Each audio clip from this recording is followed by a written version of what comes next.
When I was a theology student at Trinity College in Bristol, England, I acquired a copy of Arnold Dallamore's biography of George Whitefield, the first volume.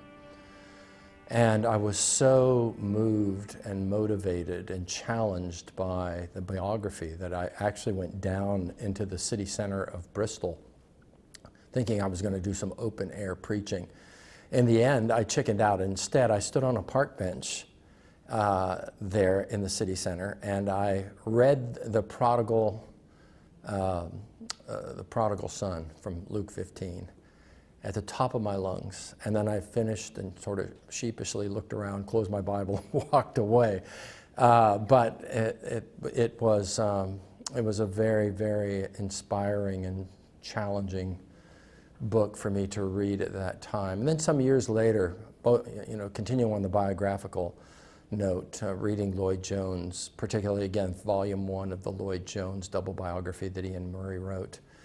It really did cast a vision for the ministry as well for me back in those early years. I think that people are intimidated by large volumes. The Dallamore biography of Whitefield, they're 2 volumes, they're large, thick volumes with small print. So that's also true of the Lloyd Jones biography. And then you have, these various sets, Flavel, Edwards, Charnock, Brooks.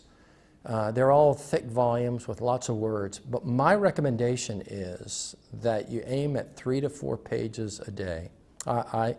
I'm sorry that I started seriously trying to work my way through the Puritans rather late, and I didn't have a strategy for it and was just intimidated by the size of the sets. But just a few years ago, in fact, I started reading 3 to 4 pages as part of my morning devotions. So I'd read the Bible and I'd read a few pages. 365 days in a year, you read 3 pages a day, you've knocked out 1,000 pages. And so these big books like William Gurnall, Christian in Complete Armor, which is a spectacular book that page after page, he sustains the level of inspiration and challenge and illumination. It's almost unbelievable. But you look at a book of that size, you just think, well, I'll never be able to do that. But if you do, 3 pages a day, you've read it at the end of a year.